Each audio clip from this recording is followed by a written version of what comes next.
Hi, I'm Rob. And I'm Rob. And this is Ask Rob and Rob.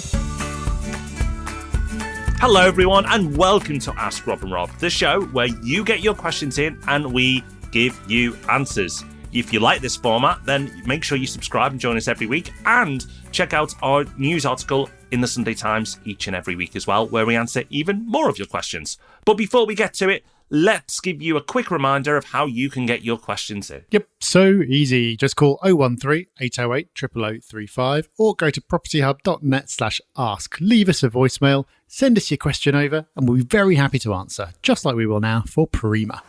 Hi, Rob and Rob. My name is Prima. I'm reaching out to you from Dubai. I've been listening to your podcast for about 6 years now, and I've gathered a wealth of information about property investment in the UK and including the property cycle, which I follow closely.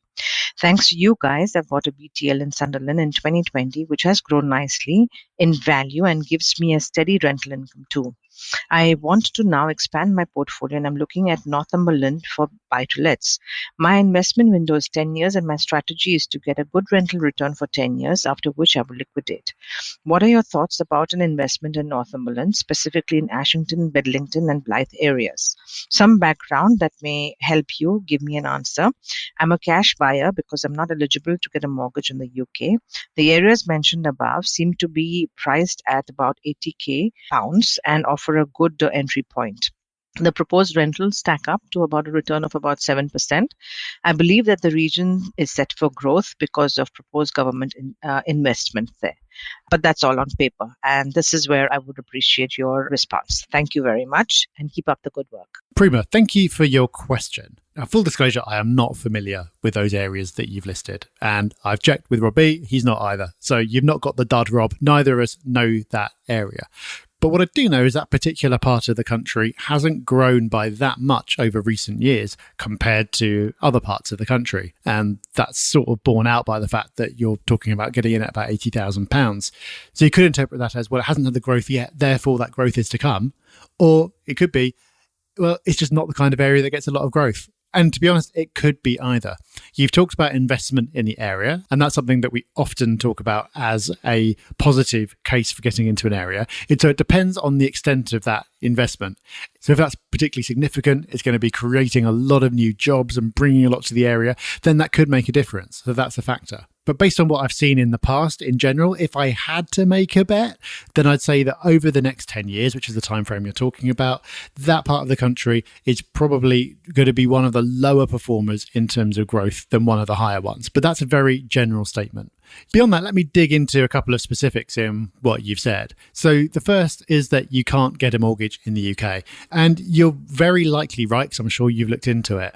But I would say if you haven't worked with a good broker on this, it's worth having another go, because I don't know whether you're an expat or a foreign national, but both can often get mortgages in the UK. Sometimes it's just the case of using the right broker to go to the right lender and approach them in the right way. So I'm not saying that you haven't done that, but I just think for you or for anyone else listening, if you've just been told no once or you've been told no by a particular bank, that doesn't necessarily mean it's off the table. So it may be worth giving that another look. The other is that you said that your strategy is to get a good rental return for 10 years and then liquidate.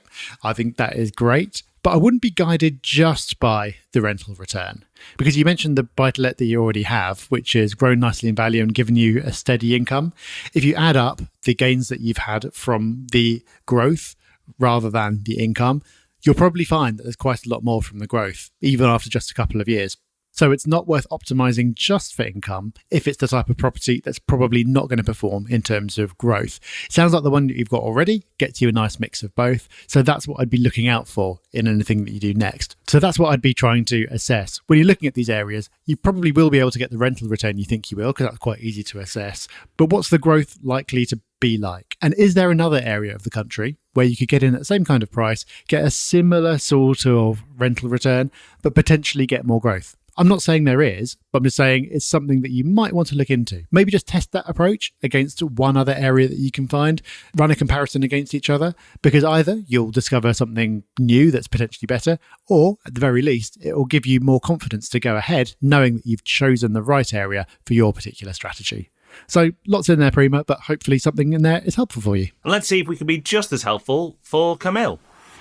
Hi, my name is Kamil, based in Sussex, Brighton. I've got a question related to managing the properties in different cities, distant properties. If you could help me understand, how do you manage your portfolio that it's on the other side of the country, or different towns? I'll be really grateful for that. Thank you. Thank you, Kamil. Good question. But unfortunately, I don't know if I've got a good answer, but I've got an honest one. There's not a lot you would do differently from if you invested locally. But maybe that's the point, right? Maybe that's just the answer, that you don't have to do a lot differently. If you have a handful of properties across different areas, then you will have a handful of agents to deal with. But most of the time, if your property is fully managed, you shouldn't have that much to do. So when rental reviews come in, it should be the agent bringing it to you for a decision. It doesn't really matter if it's a different agent for every property. If the agent is good, it shouldn't take up that much more time managing the properties than it would be if they were all in one area. There may be some slight advantages, but it would be very slight. What's important, and I've already touched on it already, is the quality of the letting agent that you find. And that's where the bit of extra work will take place, is when you move to a new area, you'll then have to research and find another good letting agent. There are lots of letting agents. There are less good letting agents. So it's looking at reviews, possibly doing a bit of mystery shopping, calling up, seeing how you're treated as a landlord, and mystery shop possibly as a tenant as well is another way to see how you're treated, how quickly they follow up, how they handle that inquiry. Doing all those type of things will give you an idea of the quality of that agent. So I would invest your time, if you're looking to expand your portfolio out across the UK, is to invest the time into finding good quality agents. And that will then mean that once you've found them, the amount of work that you have to put in to your portfolio won't be too much different from if it was all in one location. Rob, not that dazzling an answer. Is there anything you can add to that? I think just to endorse your point in a couple of different ways, the difference between a good agent and a bad one is absolutely massive. You can't even understand how massive the difference is until you've worked with both. So you should definitely put that time in. Operating off recommendations from other investors and favouring smaller, kind of more local agencies rather than the big chains tends to be a pretty reliable way of doing that. And the other is the more general point that having a property on the other side of the country, if your approach is to be pretty hands-off, shouldn't make any difference, and in a way kind of enforces good discipline, because you can't pop round there to do things that really someone else should be doing anyway. And I own properties hundreds of miles away. I also own a property that I could walk to in 15 minutes from where I live now. I've visited both of them an equal amount of times over the last 5 years or so, which is 0. So even though I've got a property down the road, it makes no difference the fact that it's down the road either, because my approach is to be hands off and do as little as possible. That might not necessarily be yours, but if it is, then my experience is that location actually doesn't make that much difference once you've acquired the property.